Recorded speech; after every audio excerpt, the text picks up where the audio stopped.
Hi മക്കളെ, ഒരു big update ഉണ്ട്. നമ്മുടെ കീം റിസൾട്ടിലെ അനീതിപരമായിട്ടുള്ള സ്റ്റാൻഡേർഡൈസേഷനെതിരെ നമ്മളൊക്കെ പ്രതീക്ഷിച്ചതുപോലെ തന്നെ എന്താണ് അൺഎയ്ഡഡ് സ്കൂൾ അസോസിയേഷനും അതേപോലെ തന്നെ കുറച്ച് വിദ്യാർത്ഥികളും ഹൈക്കോടതിയിലേക്ക് പോയിട്ടുണ്ട് എന്നുള്ളതാണ് ലേറ്റസ്റ്റ് അപ്ഡേറ്റ്. ഇന്ന് വന്ന പത്രത്തിൽ ഞാൻ ജസ്റ്റ് ഒന്ന് വായിക്കാം. The unaided school protection council, അതായത് USPC, an umbrella body of private school, has moved the High Court against the new standardization method. It is extremely discriminatory and illogical. Taking the subject toppers' mark as a benchmark for a standardization is unfair, said Jawhar UPSC Malappuram USPC Malappuram district president. അതായത് നമ്മൾ പറഞ്ഞ കാര്യം തന്നെയാണ്. പക്ഷേ ഇതിൽ ചെറിയൊരു കാര്യങ്ങളെന്ന് വെച്ചാൽ ഈ റിലേറ്റീവ് ഗ്രേഡിംഗ് എല്ലാ സ്ഥലത്തുള്ള കേട്ടോ. CBSEയുടെ സബ്ജക്ട് ടോപ്പർ വെച്ചിട്ട് റിലേറ്റീവ് ഗ്രേഡിംഗ് ഒന്നും കുഴപ്പമില്ല. പക്ഷേ അത് വീണ്ടും സ്റ്റേറ്റ് ബോർഡുമായിട്ട് കമ്പയർ ചെയ്യുമ്പോഴാണ് പ്രശ്നം. പോട്ടെ, എന്തായാലും എന്താണ് സംഭവം കോടതിയിലേക്ക് എത്തിയിട്ടുണ്ട്. 2 കുട്ടികളുടെ പേരും, ചാത്തമംഗലത്തുള്ള ഒരു കുട്ടിയും അതേപോലെ തന്നെ ആലപ്പുഴയുള്ള ഒരു കുട്ടിയും ഇതേപോലെ തന്നെ ഹൈക്കോടതിയിലേക്ക് പോയിട്ടുണ്ട്. ആൻഡ് നമ്മൾ പറഞ്ഞതുപോലെ തന്നെ പ്രതീക്ഷിച്ചതുപോലെ തന്നെ, അതായത് വെറും അനാസ്ഥ കാരണം ഏകദേശം 30,000 കുട്ടികൾ 30,000 കുട്ടികളൊക്കെയാണ് ഓരോ വർഷം എഞ്ചിനീയറിംഗിന് ചേരാറുള്ളത് എന്നുള്ള രീതിയിൽ കേട്ടോ. അത്രയും കുട്ടികളുടെ ഭാവി ആശങ്കയിലായിട്ടുള്ളതാണ് അനാസ്ഥ കാരണം, മറ്റൊന്നുമില്ല. ഇവിടെ ചില കുട്ടികൾ എന്നോട് ഇങ്ങനെ പറയുന്നത്, സാറേ കോടതി വിധി എന്തായിരിക്കും എന്നുള്ളത്. എടാ, കോടതി വിധി എന്താണെന്നുള്ളത് ശരിക്കും കോടതി തന്നെയാണ് തീരുമാനിക്കേണ്ടത്. പക്ഷെ വീണ്ടും എൻ്റെ ഒരു അഭിപ്രായം, വീണ്ടും ഞാൻ പറയാം, എൻ്റെ അഭിപ്രായം മാത്രമാണ്. അതായത് ഇവിടെ പ്രശ്നം പറ്റിയിട്ടുള്ളത് നമ്മളെ പ്രോസ്പെക്ടസിലുള്ള സ്റ്റാൻഡേർഡൈസേഷൻ റൂള് മാറ്റി എന്നുള്ളതാണ്. പക്ഷെ അതേ പ്രോസ്പെക്ടസ് തന്നെ പറയുന്നുണ്ട് പ്രോസ്പെക്ടസിൽ എന്ത് കാര്യം ചേഞ്ച് ചെയ്യാൻ പറ്റും. അപ്പോൾ വീണ്ടും എന്ത് ചെയ്യും, നമുക്ക് ചോദിക്കാം എന്ത് ഓലൊക്കെ ചേഞ്ച് ചെയ്യാൻ പറ്റുമെന്നുള്ളത്. കാരണം എന്താ, ഇവിടെ 2 റൂളുകളാണ് മാറ്റിയത്. ഒന്നാമത്തെ റൂൾ എന്ന് പറയുന്നത് സാധാരണ ഓരോ വിഷയത്തിനും 1:1:1. നമ്മുടെ 300 ബോർഡ് എക്സാമിലെ 300 മാർക്ക് 100 മാർക്ക് മാത്സും 100 മാർക്ക് ഫിസിക്സും 100 മാർക്ക് കെമിസ്ട്രിക്കും പകരം എന്ത് ചെയ്തിട്ടുണ്ട്, 150 മാർക്ക് മാത്സും 90 ഫിസിക്സും 60 കെമിസ്ട്രിയും. ആരോട് ചോദിച്ചിട്ട്, അതും എപ്പോഴാണ്, പരീക്ഷ കഴിഞ്ഞതിന് ശേഷം.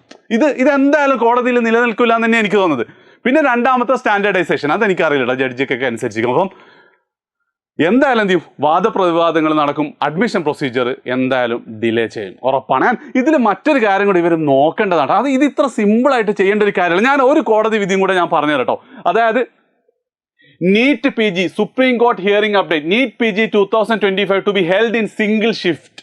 സുപ്രീം കോടതി വിധിയാണ്. അതായത് 2 ഷിഫ്റ്റാക്കി നടത്താൻ പറഞ്ഞപ്പം സുപ്രീം കോടതി പറഞ്ഞത് അത് വേണ്ട, 2 ഷിഫ്റ്റ് വേണ്ട, ഒരൊറ്റ ഷിഫ്റ്റ്. എന്താ റീസൺ എന്നോ, NEET PG 2025 exam will now be held in a single shift as per Supreme Court order. The decision aims to ensure fairness and eliminate arbitrariness caused by 2 shift exams and score normalization. മനസ്സിലാവും? അതായത് single ഷിഫ്റ്റിൽ നടത്താൻ പറ്റുന്ന exam ആണെങ്കിൽ അത് single ഷിഫ്റ്റിൽ നടത്തിയാൽ മതി. കാരണം ഈ നോർമലൈസേഷൻ കാരണം എന്താണ്, അൺഫെയർനെസ് ഉണ്ടാവുന്നത്. 1 മാസം മുമ്പ് NEET PGയുടെ കേസിൽ സുപ്രീം കോടതി വിധി വന്നിട്ടുണ്ട്. അതിനുശേഷമാണ് ഇങ്ങനത്തെ സാധനങ്ങളൊക്കെ വന്നിട്ടുള്ളത്. ഉദ്യോഗസ്ഥരുടെ പിടിപ്പുകേട് തന്നെയാണ്. ഒരുപാട് മക്കളുടെ ഭാവി കൊളാവാനുള്ള ചാൻസ് ഉണ്ട്. പിന്നെ ഇവിടെ ഒരു കാര്യം കൂടി ഞാൻ പറഞ്ഞുതരാം കേട്ടോ. അതായത് ഒത്തിരി കുട്ടികൾ പാരൻസൊക്കെ ഇങ്ങനെ ആലോചിക്കുന്നുണ്ടാവും, വാട്ട് ഷുഡ് ഐ ഡു, ഇനി എന്ത് ചെയ്യണം എന്നുള്ളത്.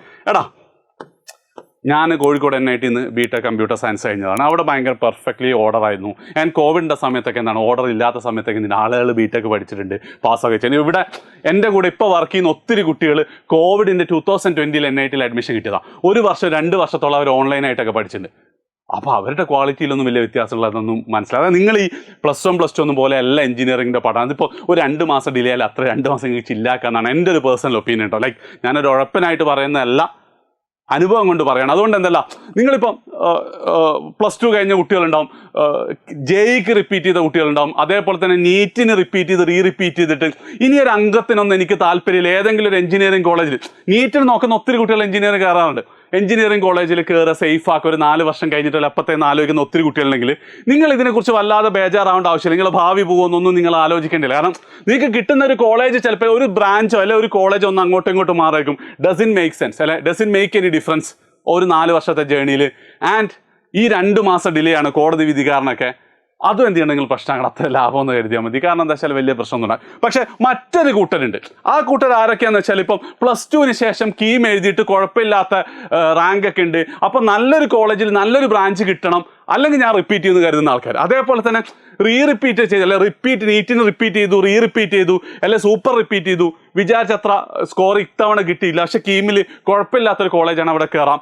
അല്ലെങ്കിൽ എന്ത് ചെയ്യാം, ഒന്നും കൂടെ റിപ്പീറ്റ് ചെയ്യാന്നൊക്കെ ആലോചിക്കുന്ന നീറ്റ് ആസ്പിറൻസ് ഉണ്ട്. അതായത് നല്ല കോളേജ് കിട്ടിയിട്ടില്ലെങ്കിൽ JEEക്കോ NEETനോ വേണ്ടി ഒന്നും കൂടെ ട്രൈ ചെയ്യാമെന്ന് ആലോചിച്ച് വെയിറ്റ് ചെയ്ത കുട്ടികളുണ്ടെങ്കിൽ നിങ്ങൾ എന്ത് ചെയ്യരുത്, ഈ റിസൾട്ടും അഡ്മിഷനൊക്കെ തീരുമാനമാവുന്നവരെ കാത്തിരിക്കരുത്. കാരണം നിങ്ങളുടെ വിലപ്പെട്ട 2 മാസമാണ് പോകുന്നത്. കാരണം ഈ 2 മാസം പോയാൽ മിക്കവാറും എന്തായിരിക്കും അടുത്ത വർഷം നിങ്ങൾ വീണ്ടും കീമിലേക്ക് തന്നെ നോക്കേണ്ടി വരും. അതുകൊണ്ട് എന്ത് ചെയ്യുക, അങ്ങനത്തെ കുട്ടികൾ ആരെങ്കിലും ഉണ്ട്, പാരൻസ് ഉണ്ടെങ്കിൽ എത്രയും പെട്ടെന്ന് ചിലപ്പോൾ പൈസ പോവുക, പൈസ നഷ്ടമാണ്, നിങ്ങൾ എത്രയും പെട്ടെന്ന് എന്ത് ചെയ്യുക, ജെയ്ക്കോ നീറ്റിന് വേണ്ടി റിപ്പീറ്റ് ജോയിൻ ചെയ്യുക. എജുപോർട്ടിൽ തന്നെ ജോയിൻ ചെയ്യണമെന്നൊന്നും ഞാൻ പറയുന്നില്ല, നിങ്ങൾക്ക് എവിടെ വേണമെങ്കിൽ ജോയിൻ ചെയ്തു. പക്ഷേ ഈ നിമിഷം അടുത്ത ബാച്ച്, ഇപ്പം ഞങ്ങളുടെ ലാസ്റ്റ് ബാച്ച് ജൂലൈ 10, അതിന് ശേഷം ഒരു ബാച്ച് ഉണ്ടാവില്ല. അപ്പം ആ ഏതെങ്കിലും ഒരു ബാച്ചിൽ എന്ത് ചെയ്യുക, നിങ്ങൾ ജോയിൻ ചെയ്യുക.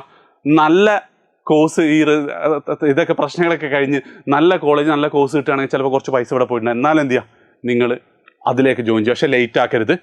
കൺക്ലൂഡ് ചെയ്യുകയാണെങ്കിൽ റിസൾട്ട് വന്നു, അഡ്മിഷൻസ് ഇനി ഒരുപാട് ഡിലേ ആവും. രണ്ടാമത്തെ കേസ് എന്താ വെച്ചാൽ, നിങ്ങൾ എന്തായാലും എഞ്ചിനീയറിംഗ് പോകാൻ തീരുമാനിച്ചിട്ട് ചിൽ മോഡിൽ തന്നെ നിൽക്കുക. നിങ്ങൾ റാങ്ക് അങ്ങോട്ടും ഇങ്ങോട്ടും മാറാൻ വലിയ വ്യത്യാസമൊന്നും ഉണ്ടാകാൻ പോകുന്നില്ല. ആൻഡ് മൂന്നാമത്തെ കേസ്, നിങ്ങൾ ഇതൊരു തീരുമാനമായിട്ട് റിപ്പീറ്റ് ചെയ്യണം എന്ന് കരുതുകയാണെങ്കിൽ ഇപ്പം തന്നെ ജോയിൻ ചെയ്യാം. ഓക്കെ, അപ്പോൾ മാക്സിമം ഫ്രണ്ട്സിന് ഷെയർ ചെയ്യാം. ബൈ.